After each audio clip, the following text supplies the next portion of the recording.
இதில் ஆண் பிறந்தா ஆணே ஆசைப்படுற அளவுக்கும், பெண்கள் பிறந்தா பெண்களே ஆசைப்படுற அளவுக்கும் பேரழகாக இருக்கும். அரசாங்க உத்தியோகம், அரசாங்க பதவி, அரசியல் ஆர்வம் இதெல்லாம் நம்ம விஜய்க்கு கூட கடகராசி கடக லக்னம் தான். லக்னத்திலே செவ்வாய் இருக்குது. செவ்வாய் இருந்தாலும் பூமி ஆளக்கூடிய யோகம் இருக்குது. எந்த இடத்துல இருந்தாலும் அந்த இடத்துல ஒரு ராஜா போல இருப்பாங்க. ஆனால் பேருக்கு ராஜாவாக இருப்பாங்க. ஆனால் நிறைய ஏமாற்றங்களை செஞ்சு பார்வையாலேயே ஒருத்தவங்க செயலுக்கு வச்சுருவாங்க. அந்த அளவுக்கு உங்க பார்வை இருக்கும். அப்படி திரும்பி பார்த்தாங்க அப்படின்னா ஒரு பயம் வந்துடும், கோபுக்கு. இவங்களுக்கு குவாலிட்டி பாசம் இருக்கும், நல்ல பாசம் கிடைக்கல, நல்ல குடும்ப வாழ்க்கை அமையலன்னு அப்படி இருக்கும். அந்த விரக்தியில சில நேரத்தில் அதெல்லாம் நினைச்சு பார்த்தாங்கன்னா கண்ணீர் வந்துடும்.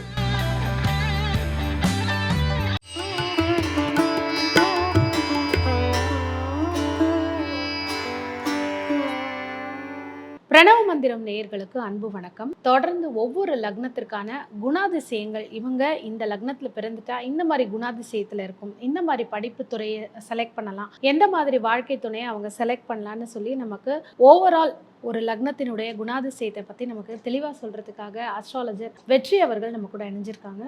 சார் வணக்கம். வணக்கம். ஒவ்வொரு லக்னத்துக்கான ஒரு குணாதிசயமாக சொல்கிறீங்க, அதை தொடர்ந்து நிறைய விஷயங்களும் சுட்டி காட்டுறீங்க. இன்னைக்கு ஒரு ஆண் பெண் ரெண்டு பேரும் கடக லக்னத்தில் பிறந்துட்டாங்க அப்படின்னா அவங்களுடைய வாழ்க்கை குணாதிசயம் எப்படி இருக்கும், அவங்களுடைய பயணமானது எப்படி இருக்கும்? பொதுவாக கடகம்ங்கிறது சந்திரனை மையமாக வச்சு இயங்குது. அது காலபுருஷனுக்கு 4வது ராசி, அதாவது சுகஸ்தானத்தை குறிக்கக்கூடிய ஒரு இடம். அப்போ ஒரு நல்ல விஷயம் சொல்லணும் அப்படின்னா, இப்போ கடக ராசிலேயோ கடக லக்னத்திலேயோ பிறந்தவங்க ஒரு கஷ்டத்தில் இருக்காங்க, கவலையே படாதீங்க. இன்னைக்கு இல்லைனாலும் ஒரு நாள் ஒரு நல்ல நிலையை அடையக்கூடிய யோகத்தை நிச்சயமாக கடகம் கொடுக்கும். ஒரு மனிதனுக்கு என்னென்ன அத்தியாவசிய தேவை, ஒரு வீடு, நல்ல வாகனம், கொஞ்சம் ரொக்க பணம், கொஞ்சம் மனசுல நினைச்ச மாதிரியே சில விஷயங்கள் நடக்குது. இது ஒரு விஷயங்கள் எல்லாம் இவங்களுக்கு நிச்சயமா அப்படியே அமைஞ்சிடும். ஆனா இவங்களுக்கு எப்படின்னா நிறைய கற்பனை சக்திகள் அதிகம். பொதுவாக கடக லக்னத்தில் பிறந்தாலும் சரி, கடக ராசியில் பிறந்தாலும் சரி, ஒரே வழியில் சொல்லணும் அப்படின்னா அவங்க ஒரு வாத்தியார் மாதிரி. எப்போதுமே எல்லாருக்கும் மற்றவங்க ஆலோசனை சொல்லக்கூடிய, அட்வைஸ் பண்ணக்கூடிய திறமை இவங்கள்ட்ட அதிகமாக இருக்கும். இதனால என்ன ஆகுது அப்படின்னா, நிறைய பேர் இவங்க தவறை சுட்டி காட்டுறாங்க அப்படிங்கிற ஒரு சூழ்நிலையில் நிறைய உறவுகள் இவங்களை விட்டு போனவங்களா இருக்காங்க. ஆனால் நான் என்ன சொல்கிறேன் அப்படின்னா, கடக ராசியோட பேச்சு யார் கேட்காம போகிறாங்களோ அவங்க நிறைய பாதிப்புகள் சந்திக்கிறாங்க. அப்போ கடகத்தோட பேச்சை கேட்டு நடக்கிறது ஒரு குடும்பத்துக்கு நல்லது. கடகம் சந்திரனுடைய ஆதிக்கத்தில் பிறந்ததுனால இதில் ஆண் பிறந்தா ஆணே ஆசைப்படுற அளவுக்கும், பெண்கள் பிறந்தா பெண்களே ஆசைப்படுற அளவுக்கும் பேரழகா இருப்பாங்க. இயற்கையே அழகா இருந்தாலும் கூட தன்னை அழகுபடுத்திக்கிறதுல அதீதமான ஆர்வம் இருக்கும். இதெல்லாம் இவங்களோட இயல்பான குணமா இருக்கும். சந்திரன் வளரும் தேயுங்கிற தன்மை இருக்கிறதுனால இப்ப இருக்கிற யோசனையும் புத்தியும் அடுத்த ஒரு 6 மணி நேரத்துல மாறிடும். அடிக்கடி மன மாற்றத்தை சந்திக்கக்கூடிய நபரா இருப்பாங்க. ஆனாலும் இவங்க நல்ல குரு, நல்ல லீடர். நிறைய பேர் படிக்கிற காலத்திலேயே லீடரா இருக்கிறவங்கலாம் இந்த ராசியில பிறந்தவங்க, லக்னத்தில் பிறந்தவங்க இருப்பாங்க. இவங்களை பொறுத்த வரைக்கும் எந்த ஒரு விஷயத்தையும் அழகா கற்றுக்கொள்ளும் ஆர்வம் இருக்கும். அதனால சொல்ற விஷயங்கள் புதுசு புதுசா இருக்கணுமே தவிர இந்த அரைச்சமாவே அரைக்கிறது, சொன்னது சொல்றது இவங்களுக்கு பிடிக்காது. நிறைய புத்தகம் படிக்கணும் அப்படிங்கிற ஆர்வமும், கலை இலக்கியங்கள் ஆர்வமும் அதீதமான உங்களுக்கு இருக்கும். இப்போ அதை நோக்கி பயணமும் சில பேர் செய்வாங்க. அப்படி செய்யும் போது இவங்களோட ஆயுள் விருத்திக்கும், அதாவது ஆயுள் நீட்டிப்பாகும் புத்தகம். ஆமா ஆமா, பொதுவாக அதில் இயல்பு இருக்கும். ஆனால் சந்தர்ப்ப சூழ்நிலை படிக்க முடியாத சூழ்நிலையோ இல்லை ஏதோ ஒரு வேலை ரீதியாகவோ அது சந்தர்ப்பங்கள் இல்லாமல் போகலாம். ஆனால் அவங்களுடைய மன ஆழத்தில் இந்த புத்தகம் படிக்கணும், கலை இலக்கியங்களை பற்றி தெரிஞ்சுக்கணும், அதில் அதீதமான ஆர்வம் இருக்கிறது. இவங்களை குருவே தலைவரே அப்படின்னு சொன்னால் சந்தோஷம் அடைகிற ஒரு நபர். ராசிலையோ இந்த லக்னத்திலே பிறந்தவங்க வீட்டில் நிச்சயமாக ஆசிரியர் இருப்பாங்க. இல்லாட்டி வீட்டுக்கு பக்கத்தில் பள்ளிக்கூடம் இருக்கும். அரசாங்க உத்தியோகம், அரசாங்க பதவி, அரசியல் ஆர்வம் இதெல்லாம் கடகத்துக்கு அதிகம். நிறைய தலைவர்கள் கடக ராசி கடக லக்னத்தில் பிறந்திருக்காங்க. மக்களை கவரக்கூடிய ஒரு ராசி லக்னம். இதில் தான் நம்ம விஜய் பிறந்திருக்கிறார். அவர் கடக ராசி கடக லக்னம், ஜனங்களின் நாயகன், ஜனநாயகங்கிற பேர் கூட அவருக்கு இயற்கையாக அந்த கடைசி படமான ஜனநாயகங்கிற பேர்லேயே அமைஞ்சிருக்கு. கடகராசி கடக லக்னத்தில் ஒருத்தவங்க பிறந்தாங்கன்னா அவங்க எதை நோக்கி பயணிப்பாங்க அப்படின்னா அதிகாரத்தை நோக்கி பயணிப்பாங்க. அதில் பார்த்தீங்கன்னா 3 நட்சத்திரங்கள் அமைஞ்சிருக்கு. குருவோட புனர்பூசம், சனியுடைய பூசம், புதனுடைய ஆயில்யம். இது 3மே வேற வேற கேட்டகரி. ஸோ அப்போ அதில் இருக்கக்கூடிய அந்த குணாதிசயம் எப்படி இதே மாதிரி இருக்குமா இல்லை மாறுபடுறதுக்கு வாய்ப்புகள் இருக்கு? அந்த ராசியில் புனர்பூசம் 4ஆம் பாதம் இருக்கும், பூசம் இருக்கும், ஆயிலியம் இருக்கும். மொத்தம் 9 பாதம் அந்த ராசியில. 9 பாதத்துக்கும் 9 விதமான பலன் இருக்குது. பொதுவா புனர்பூசம் 4ல பிறந்தா இந்த இடத்துல இருந்தாலும் அந்த இடத்துல ஒரு ராஜா போல இருப்பாங்க. ஆனா பேருக்கு ராஜாவா இருப்பாங்க. ஆனா நிறைய ஏமாற்றங்களை சந்திச்சிருப்பாங்க. பொதுவா குடும்பங்கிற ஒரு வட்டத்துக்குள்ள குடும்பத்துக்காக நிறைய உழைக்கிறது, குடும்பத்துக்காக நிறைய செய்கிறது, அப்படி செஞ்சும் ஒரு ஏமாற்றங்களை சந்திக்கக்கூடிய ஒரு நட்சத்திரம் அப்படின்னா அது புனர்பூசம். ஆனாலும் ஒரு புனர்பூசம் 4ஆம் பாதத்துக்கு ஒரு நல்ல விஷயம் சொல்றேன். ஒரு ஏமாற்றம் வந்திருக்கலாம், தொழில் ரீதியாகவோ உத்தியோக ரீதியாகவோ. நீங்க யாரையாவது நம்பி ஒரு விஷயம் செஞ்சிருப்பீங்க, அது மூலம் ஒரு ஏமாற்றம் வந்திருக்கலாம், இல்லை ஒரு பெரிய பணத்தை இழந்திருக்கலாம். இதை பற்றிலாம் நீங்க கவலைப்படாதீங்க. எத்தனை முறை நீங்க விழுந்தாலும் மீண்டும் வரக்கூடிய கெப்பாசிட்டி உங்களுக்கு உண்டு அப்படிங்கிறத மனசில் வச்சு நீங்கள் செயல்பட்டீங்க அப்படின்னா எப்போதுமே நீங்கள் வெற்றியாளராக வருவீங்க. மிகப்பெரிய அறிவு இருக்குது உங்கள்கிட்ட, நிறைய எய்ம் இருக்குது, அதை நோக்கி தொடர்ந்து பயணிங்க, நிச்சயமாக நல்ல நிலையை அடைவீங்க. உங்களுடைய ஜாதகத்தில் குரு எங்கே இருக்காருன்னு பாருங்கள். அந்த குருவுக்கு தகுந்த மாதிரி எந்த கோயிலில் போய் வழிபாட்டா ஜெயிக்கலாங்கிற ஒரு ஆப்ஷன் தெரிஞ்சுக்கிட்டீங்க அப்படின்னா இந்த கவலையே இல்லை.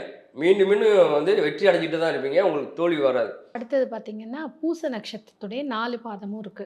ஆமா, இவங்களுடைய குணம் பொதுவாக பூச நட்சத்திரத்தில் பிறந்தவங்கன்னா அவங்க பிரகஸ்பதி குரு. நிறைய பேர் வந்து அப்படின்னா இந்த கோயில் பணி செய்கிறவங்க, குறி சொல்கிறவங்க, ஜோதிடம் சொல்கிறவங்க நிறைய பேர் இந்த நட்சத்திரத்தில் பிறந்திருக்காங்க. பூசமும் ஆயில்யமும் வாத்தியார்னு சொல்லலாம். இதில் வந்து நிறைய பேர் பிறந்தவங்க வந்து வாத்தியாராக இருக்காங்க, மற்றவங்க ஆலோசனை அட்வைஸ் பண்ண ஒரு இடத்துல இருக்காங்க, பேங்க் வேலையில் இருக்காங்க, இது மாதிரி விஷயங்கள்லாம் இருக்கலாம்.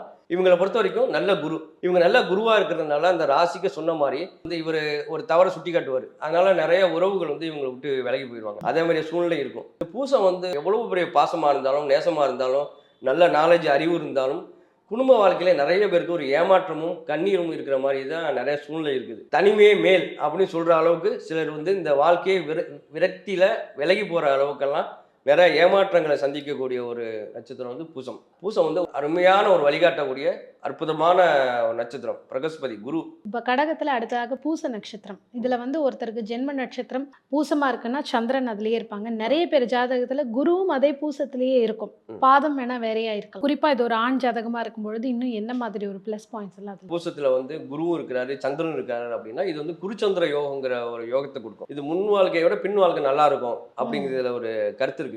ரெண்டாவது விஷயம், சந்திரன் அங்க வந்து உச்சமாகிறது வந்து நல்ல கற்பனை திறனையும் நல்ல நாலேஜையும் அறிவையும் ஏற்படுத்தி கொடுக்கும். ஆனா அங்க குரு இருக்கிறது என்ன செய்யும் அப்படின்னா நம்ம ஒரு பெரிய கெத்து நாலேஜ் அப்படிங்கிற ஒரு மெதப்புள்ளையே இருக்க வைக்கும். அதனால நிறைய விஷயங்களை அவங்க இழந்துருவாங்க. பொதுவாக குரு வந்து உச்சமாகிறது அவ்வளவு சிறப்பு கிடையாது. அதாவது இவங்களோட அனுசரிச்சு போக முடியாது, மற்றவங்களோட நல்ல அறிவாளி, அதனால எல்லாரும் அனுசரிச்சு போக முடியாது, சுட்டி காட்டுவாங்க, அதனால பிரச்சனை வந்துடும். இந்த பிரச்சனை வரும்போது நிறைய விஷயங்களை இழக்க வேண்டிய சூழ்நிலை இருக்கும் குரு உச்சமாகிற பட்சத்துல. அதனால வந்து குரு உச்சமாகிறத விட சந்திரன் வந்து அங்கே ஆட்சியா இருக்கிறது சிறப்பு. கடக ராசியை பொறுத்த வரைக்கும் நீங்க யாரை பத்தி வேணாலும் நீங்க குறை சொல்லலாம், கவலைப்பட மாட்டாங்க. தாயை பத்தி மட்டும் குறை சொல்லிடக்கூடாது. அம்மா புள்ள அப்படின்னு சொல்ற அளவுக்கு அம்மா மேல அதிகமான பாசம் உடைய நபர்கள் கடகம். அவங்கள்ட்ட ஒரு நல்ல விஷயத்தை நீங்க சாதிக்கணும் அப்படின்னா அம்மா பத்தி புகழ்ந்தா போதும். ஆயில்ய நட்சத்திரம் புதனுடையது. இதுல ராகு உச்சமாகிறாரு. அப்படிங்கும்போது இவங்களுடைய குணாதிசயம் இப்ப ஆயிலியம் வந்து சுருண்டு கிடக்கும் பாம்பு. ஆயிலியம் வந்து அரசாலக்கூடிய நட்சத்திரம், மிகப்பெரிய ஞானம் அப்படி சொல்லப்பட்டிருக்கு. நீங்க வந்து ஆயிலத்துல யார் பிறந்தாலும் சரி, இப்ப ஆயிலியம் வந்து மாமியாருக்கு ஆகாது இப்படி எல்லாம் ஏன் சொல்லி வச்சிருக்காங்க அப்படின்னா மிகப்பெரிய அறிவாளி. ஆயிலியம்னால வாத்தியார்னு அர்த்தம். நீங்க ஆயிலியத்துல பிறந்த ஆணா இருக்காலும் சரி பெண்ணா இருக்கட்டும் சரி, அவங்க வந்து லைஃபானருக்கோ இல்லை கூட உள்ளவங்களுக்கோ அடிக்கடி ஏதாச்சும் ஒரு அட்வைஸ் பண்ணிக்கிட்டே இருப்பாங்க. அட்வைஸ் பண்ணாலும் தூக்கம் வராது, அதே மாதிரி ஒரு இயல்புல இருக்கும். ஆனால் வந்து அவங்க பண்ணுற அட்வைஸ் வந்து அற்புதமாக இருக்கும். அதை செயல்படுத்தினா வெற்றி, செயல்படுத்தலைன்னா தோல்வி, அப்படி ஒரு அதில் விசேஷம் இருக்குது. இதில் வந்து யாருக்காவது தசாபதி நடந்தது இல்லை வந்து ஆயிலத்தில் பிறந்தவங்க வந்து நிச்சயமாக வந்து அவங்க ஒரு கேப்டனாகவோ ஒரு 10 பேருக்கோ 100 பேருக்கோ ஒரு கேப்டனாகவோ தலைவனாகவோ இருக்கக்கூடிய ஒரு யோகம் அவங்களுக்கு உண்டு. சாதாரண வேலையில் ஜாயின் பண்ணுவாங்க, கொஞ்ச நாளிலேயே அந்த கம்பெனிக்கு அவங்க லீடர் ஆகிடுவாங்க. அந்த ஆயிலியத்தில் பிறந்தவங்க வந்து சாது மரண்டா காடு கொள்ளாதுங்கிற மாதிரி அமைதியாக இருப்பாங்க. கோவம் வந்தால் கடுமையாக வரும். பார்வையாலேயே ஒருத்தவங்களை செயலுக்கு வச்சுருவாங்க. அந்த அளவுக்கு உங்கள் பார்வை இருக்கும். அப்படி திரும்பி பார்த்தாங்க அப்படின்னா ஒரு பயம் வந்துடும் கோவப்பட்டு. அதனால அந்த கோவம் ஆகாத வரைக்கும் அவங்க வந்து சாது. கோவப்பட்டாங்கன்னா வந்து அவங்களை கண்ட்ரோல் பண்ண முடியாது. இந்த இடத்துல பாத்தீங்கன்னா அந்த இடத்துல செவ்வாய் நீச்சம். செவ்வாய்ங்கிறது ஒரு ஆண்மகனுடைய தைரியத்தை பத்தி சொல்லக்கூடியது. செவ்வாய் நீச்சமா இருக்கும்பொழுது எப்படி வந்து அவங்க கோவம் கூட இருக்கிறவங்களா இருக்க முடியும்? இல்ல, அந்த நட்சத்திரத்திற்கு அந்த குணம் இருக்குது. ஆயிலியம்னா வந்து ஆண் குணம், சாப்பிட்டாவும் இருக்கும், சண்டை குணமும் இருக்கும். இந்த ஆயிலியத்தில் பிறந்தவங்க சரி, புனர்பூசத்தில் பிறந்தவங்களுடைய குரல் வந்து ஒரு மிகப்பெரிய வசீகரமாக இருக்கும். அவங்க வந்து நிறைய பேர் வந்து மிமிக்ரி பண்றவங்களாகவோ பின்னணி குரல் கொடுக்குறவங்க நபராகவோ பாடகராகவோ பேச்சாளராகவோ இருக்காங்க. அவ்வளோ வசீகரம் இருக்கும். ஆயிலியம் அரசாலும்னு சொன்னா என்ன அர்த்தம்? அதுல பெண் பிறந்தாலும் ஆண் பிறந்தாலும் ராஜா ராணின்னு அர்த்தம். இப்போ சைக்காலஜி படிக்கணும் அவசியம் கிடையாது. சைக்காலஜி படிக்காமலே ஒரு ஆளை பார்த்தாலே இவங்க ஜட்ஜ்மெண்ட் பண்ணிடுவாங்க. கடகத்துக்கு அந்த குணம் இருக்குது. ஆனா வந்து எப்படி அப்படின்னா இதுல சந்திரன் வந்து வளரும் தெய்வங்கிறத பொறுத்து இவங்க ஜாதகத்துல ஒவ்வொரு பாதத்துக்கும் ஒரு குண விசேஷம் இருக்குது. அதற்கான கோவில் போய் வழிபட்டு வரும்போது இவங்க லைஃப் சிறப்பா இருக்கும். இதுல பிறந்துட்டாங்க அப்படின்னா படிப்பு எந்த மாதிரி ஒரு கல்வித்துறையை இவங்க தேர்ந்தெடுக்கும்போது ரொம்ப வெற்றியா இருக்கும். அதே மாதிரி திருமணம்னு பார்க்கும்பொழுது எந்தெந்த நட்சத்திரங்கள் ராசிகளோட இணைக்கும் பொழுது இன்னும் அவங்க வாழ்க்கை சிறப்பா இருக்கும். பொதுவாகவே இந்த கடக ராசி கடக லக்னத்துல நட்பு கொள்ளக்கூடிய ராசி அப்படின்னா விருச்சகம், மீனம், மகரம். மகர ராசி வந்து லைஃப் பார்ட்னராக வரக்கூட வாய்ப்பு இருக்குது. அதே மாதிரி சனிக்கிழமை பிறந்தவங்க, ரோகிணி, ஹஸ்தம், திருவோண நட்சத்திரத்தில் பிறந்தவங்க, இவங்கெல்லாம் வந்து லைஃப் பார்ட்னராக வர்றதுக்கான ஒரு வாய்ப்பு இருக்கு. இது இருந்தாலும் இது முழுமையா பார்த்தா தான் நம்ம கன்ஃபார்ம் பண்ணணும். மேலோட்டம் பார்த்தா இந்த ராசியில அமையறதுக்கு கூட ஒரு வாய்ப்பு இருக்குது. அண்ணனோ, தம்பியோ, அக்காவோ, அம்மாவோ யாரோ ஒருத்தவங்க இந்த ராசியில இருப்பாங்க. அவங்கள சுத்தி இருக்கக்கூடியவங்க, சுற்றி உள்ளவங்க, நண்பர்கள்.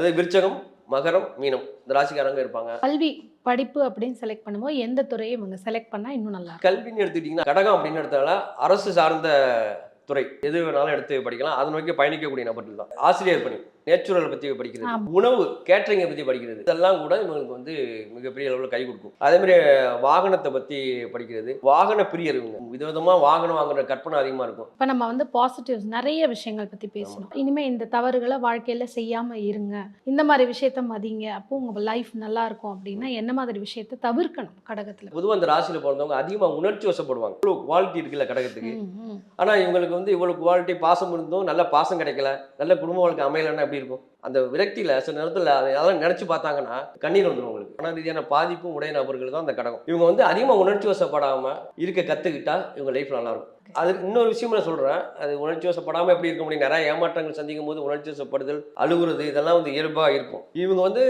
இவங்களுடைய மன கஷ்டங்கள் தீர்றதுக்கு வேணா சில கோயில்கள் போயிட்டு வரலாம். சந்திரமௌலீஸ்வரர் கோயில், 2வது வந்து திருச்செந்தூர், 3 மீனாட்சி அம்மன். இந்த 3 கோயிலுக்கு எப்போ வாய்ப்பு கிடைக்குதோ அப்போ எல்லாம் போயிட்டு வந்தா கடகராசியில் பிறந்தவங்களுக்கு கஷ்டங்கள் தீர்ந்து அவங்க நினைச்ச விஷயங்களை அடையிறதுக்கான யோகத்தை கொடுக்கும். இதை தாண்டி கடக ராசி லக்னத்தில் பிறந்தவங்களுக்கான ஒரு சிறப்பு குணாதிசயம், அவங்க ஜெயிக்கிறதுக்கு இந்தந்த மாதிரி வழிகள் பண்ணலான்னா என்னென்ன? இப்போ கடக ராசி கடக லக்னத்தில் ஒருத்தவங்க பிறக்கிறாங்கன்னு வச்சுங்க, ஏதாவது ஒரு செய்தி சொல்றீங்க, ஃபோன் பேசுறீங்க, ஏதாச்சும் சொல்லிட்டு இருக்கீங்க அப்படின்னு ஒரு நிமிஷம் இருங்க, நான் சொல்றத கொஞ்சம் கேளுங்க, அப்புறம் உங்களுடைய கருத்தை சொல்லுங்க அப்படின்னு சொல்லக்கூடிய நபர். அதனாலதான் இந்த ராசி இந்த லக்னத்தில் பிறந்தவங்க மக்களுடைய தொடர்புல நிறைய பேர் இருக்காங்க, ஜனநாயகனா இருக்காங்க. நம்ம விஜய்க்கு கூட வந்து கடக ராசி கடக லக்னம் தான்.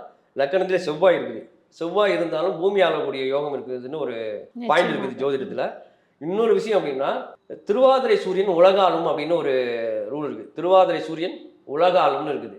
விஜய்க்கு வந்து சூரியன் வந்து திருவாதிரையில் இருக்குது.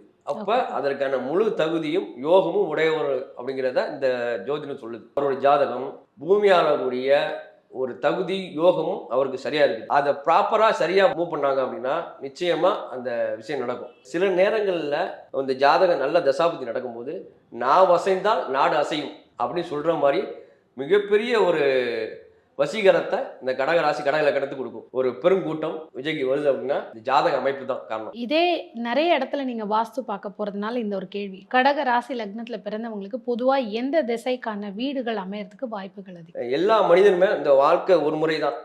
இதை வந்து அழகா கடந்து போகணும், நான் கஷ்டம் இல்லாம கடந்து போகணும், நான் நினைச்ச சாதிக்கணும், என் முயற்சியெல்லாம் ஜெயிக்கணும் அப்படின்னு ஆசைப்பட்டா சரியான ஒரு இடத்துல வசிச்சா நிச்சயமா இதெல்லாம் நடக்கும். ஜாதகத்துல அந்த அமைப்பே இல்லைன்னா கூட இந்த வசிக்கிற இடம் வந்து எல்லா விதமான யோகத்தையும் அதிர்ஷ்டத்தையும் பெற்றுக் கொடுக்கும். அதுல வந்து இந்த கடக லக்னத்துல பிறந்தவங்களுக்கு வந்து முதன்மையான யோகத்தை அதிர்ஷ்டத்தை பெற்றுக் கொடுக்கக்கூடிய ஒரு திசை அப்படின்னா அது வடக்கு கிழக்கு திசை தான். அப்போ வடக்கு பார்த்து கிழக்கு பார்த்து உங்க வீடு அமைச்சுக்கும் போது மிகப்பெரிய யோகம் உண்டாகும். வடக்கு பார்த்து கிழக்கு பார்த்து அமைச்சுக்கிட்டா மட்டும் யோகம் வந்துருமா அப்படின்னு கேட்டா அந்த வீடு வாஸ்து பிரகாரம் இருக்கணும். அப்போதுதான் இந்த யோகம் வந்து வேலை செய்யும். நான் சொன்னல கடகராசிக்கு வந்து உண்மையான அன்பு பாசம் வந்து ஏமாற்றம் இருந்தாலும் கவலைப்பட வேண்டியது இல்லை. வாஸ்து சரியா அமைச்சுக்கிட்டா நிச்சயமா அவங்க என்ன நினைக்கிறாங்களோ என்ன ஆசைப்படுறாங்களோ அதை அடையக்கூடிய யோகத்தை அது கொடுக்கும். அது பதவியா இருந்தாலும் சரி, பாசமா இருந்தாலும் சரி, தொழிலா இருந்தாலும் சரி, அதிகாரமா இருந்தாலும் சரி, நிச்சயமா கிடைக்கும். இன்னைக்கும் பாத்தீங்கன்னா கடக ராசி லக்னத்துல பிறந்துட்டாலே பொதுவா நம்ம இந்த குணாதிசயத்துல இருப்பாங்க, நம்ம அவங்களை அனுசரிச்சு அவங்க பேச்சை கேட்கும் பொழுது இன்னும் எந்த அளவுக்கு ஒரு வெற்றியா இருக்கும், அவங்களுக்கும் லைஃப் நல்லா போறதுக்கான ஒரு வழிகள் எல்லாம் நிறைய விஷயம் நீங்க வந்து நேர்களுக்காக சொல்லியிருக்கீங்க. தொடர்ந்து அடுத்த ஒரு பதிவுல சந்திக்கலாம். நன்றி. நன்றி.